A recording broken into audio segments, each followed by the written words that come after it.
So we have David Benavidez versus David Morrell today.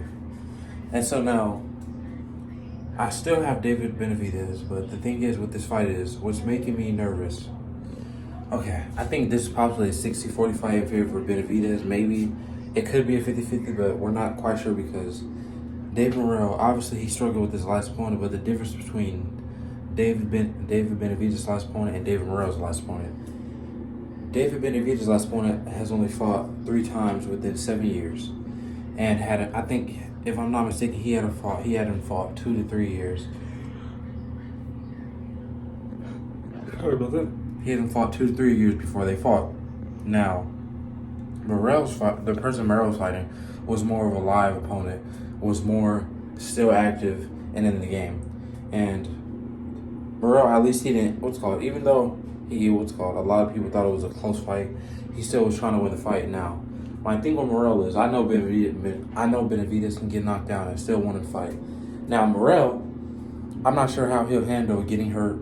I'm not sure how he'll handle handling adversity. Like, now you're not just in there with someone that's just trying to not let you do what you do. They're trying to not let what you do, usually what you do, and now they're trying to hurt you at the same time, and they're trying to win the fight. And now, that's what's making the big difference for me.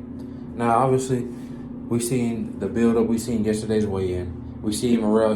I'm not gonna say Morrell's scared, because everyone, they handle certain situations different. Like in situations like this, when things get heated, some people think it's funny, some people don't think it's funny.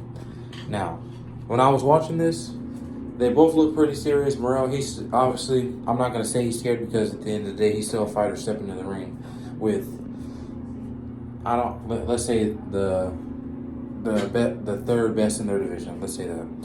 And now, this is gonna just show us how good Morrell is if he wins or loses. Because if he loses and he puts up a good enough fight to where it's like, oh, he's still one of the top guys in that division, then it's gonna warrant us to want to see him again.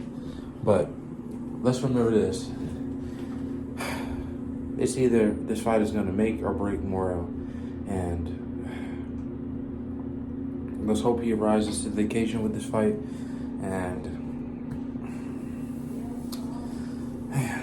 there's a fight. Let me know who you guys think is going to win. Still got Benavidez, and I'm out.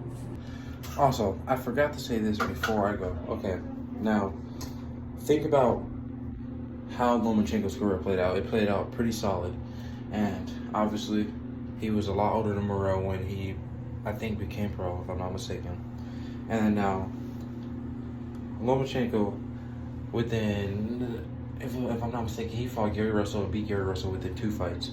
And now David Morrell has a high amateur pedigree. But the thing is, I'm not sure if how that's gonna translate for him in his pro career, because obviously they're both still different.